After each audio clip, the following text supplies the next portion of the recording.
By early 2026, the border separating Israel and Lebanon was locked in an uneasy silence.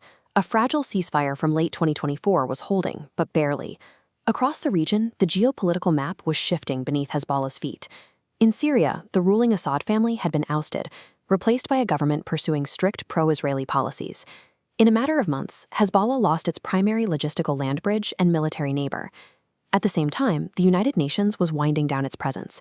The UNIFIL peacekeeping mission, which had patrolled the southern border for decades, saw its mandate terminated under pressure from the UN Security Council.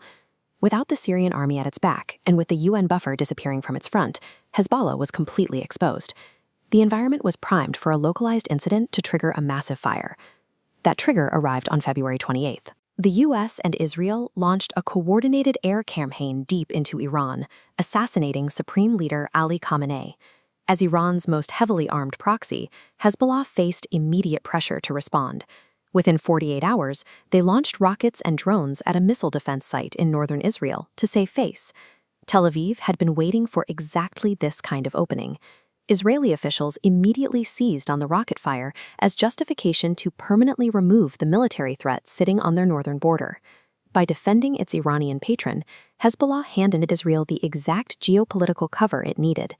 The retaliatory volley meant to signal strength in Tehran would ultimately trigger a massive invasion that dismantled southern Lebanon.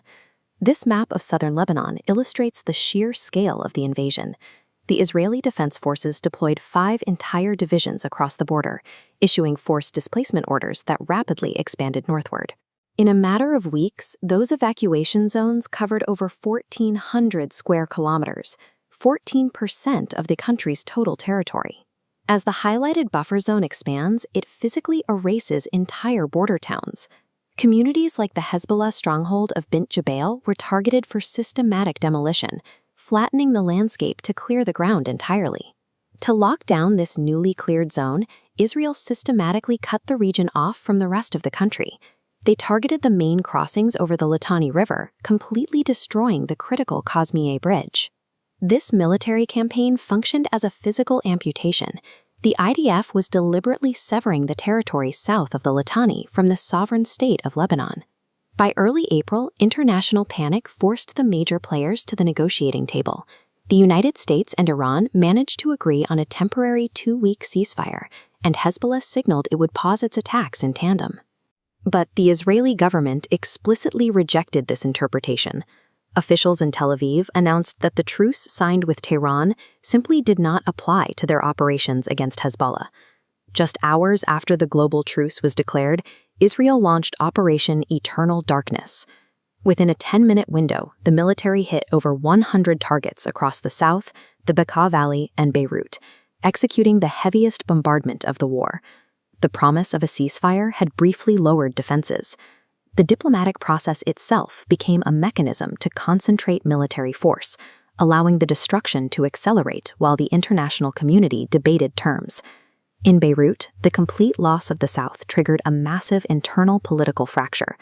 Lebanese leadership, already struggling with an economic crisis, realized the state itself was on the verge of disappearing.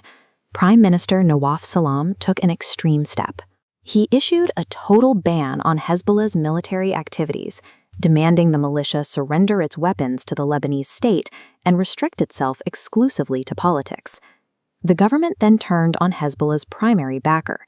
Beirut officially declared the Iranian ambassador persona non grata, actively expelling the foreign network that had heavily influenced Lebanese politics for decades. The militia found itself trapped.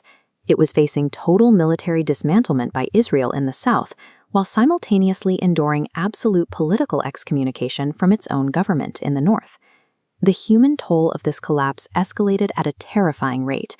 By May of 2026, the death toll from Israeli strikes surpassed 3,000 individuals. The destruction forced over 1.2 million Lebanese citizens to flee their homes. That amounted to more than a sixth of the country's entire population living as internal refugees.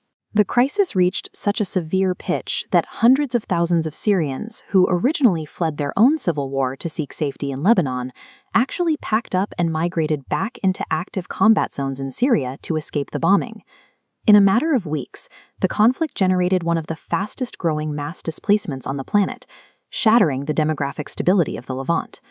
This map shows the final irreversible reality on the battlefield. The Israeli military established a heavily occupied buffer zone known as the Yellow Line, cutting completely across southern Lebanon and isolating it from the north. This new border physically sealed off a massive portion of the country. The territorial integrity of the Lebanese state was broken, with citizens unable to return to their demolished hometowns. The 2026 conflict laid bare a brutal reality of geopolitics.